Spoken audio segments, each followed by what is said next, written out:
आप लोगों के ज़रिए से हम सुन रहे हैं, सोशल मीडिया के ज़रिए से सुन रहे हैं कि कोई कल की मीटिंग या उससे पहले ये तय हुआ है कि पीएम जम्मू कश्मीर के मेन स्ट्रीम जो रजिस्टर्ड पार्टीज़ हैं उनके लीडर्स से राउंड टेबल कॉन्फ्रेंस करेंगे। मगर हमें वैसे तो प्रदेश कांग्रेस यूनिट अभी कोई ऐसा इंटीमेशन नहीं है और ना ही हमारे पास कोई डिकोडिंग आई है कि कौन लीडर है जो उसमें बुलाए जा रहे हैं।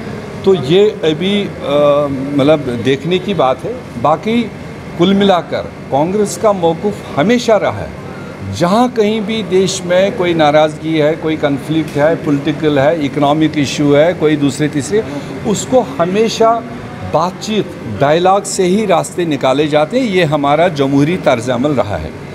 वो किसी भी लेवल पर बात करें, किन भी लोगों को बुलाएं और मसले को आगे बढ़ाएं। जम्मू कश्मीर में अमन चैन हो, जम्मू कश्मीर में तरक्की हो, जम्मू कश्मीर के नौजवानों को रोज़गार के वसाइल क्रिएट हो।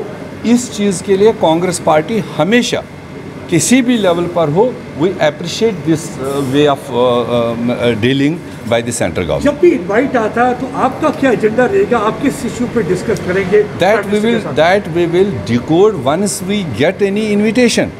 If we are part to that round table conference, definitely Congress is a national party.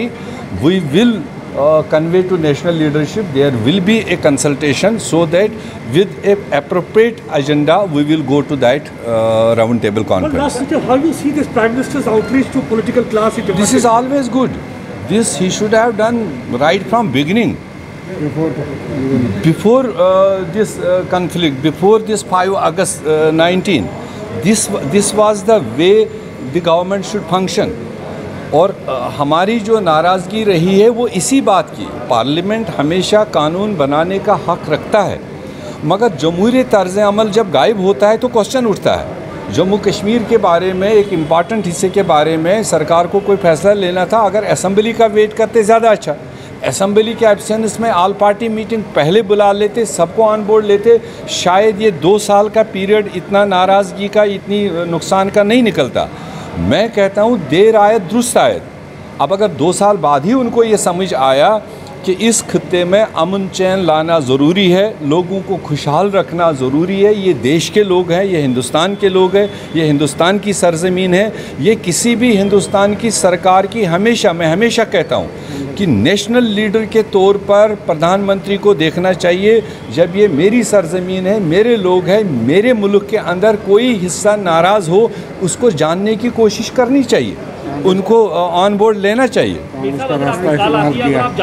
और एंड में आखिरकार कांग्रेस का ही रास्ता, अगर ये पाई तकमील पर आता है जो आप लोग कह रहे हो, मेरे पास अभी अथेंटिकेटेड कोई न्यूज़ नहीं है, अगर वो राउंड टेबल बुलाता है, ये वही पैटर्न हो गया जो मनमोहन सिंह जी ने यूपीए फर्स्ट में शुरू किया था, जो वाजपेयी जी ने शुरू किया था, जो वाजपेयी जी ने, जिसके लिए appreciation all community caste Jammu Kashmir में करते हैं, क्योंकि उन्होंने कॉन्स्टिट्यूशन से भी बाहर हट के कहा था कि कुछ मामले ऐसे हैं जिनको कॉन्स्टिट्यूशन के दायरे के बाहर भी हमको एड्रेस करने की ज़रूरत है। तो आज मोदी साहब अगर वो एक पहल कर रहे हैं और खुले दिल से कर रहे हैं और चीज़ों को रिजॉल्व करने के लिए कर रहे हैं, स्टैटिक पोजीशन लेकर वो, या जो वहाँ जाएंगे वो स्टैटिक पोजीशन लेकर ना जाएं, खुले दिल से जाएं, टेबल पर बैठ के जो आज के दिन पर सिचुएशन बन सकती हो सकता है वो पहले से अच्छी भी बन के आए। जिसके लिए लोग यहाँ कह रहे थे, मैं मेंशन नहीं करना चाहता हूँ, कोई 371 372, हो सकता है आज के युग में जब देश के लोग हैं, देश का हिस्सा है, हो सकता है आज सब मिल बैठकर उससे भी कोई बेहतर रास्ता निकाले जो अगले 200 साल तक यहाँ के नौजवानों और यहाँ के लोगों को बेहतरी की ओर ले जाए। That should be the consideration.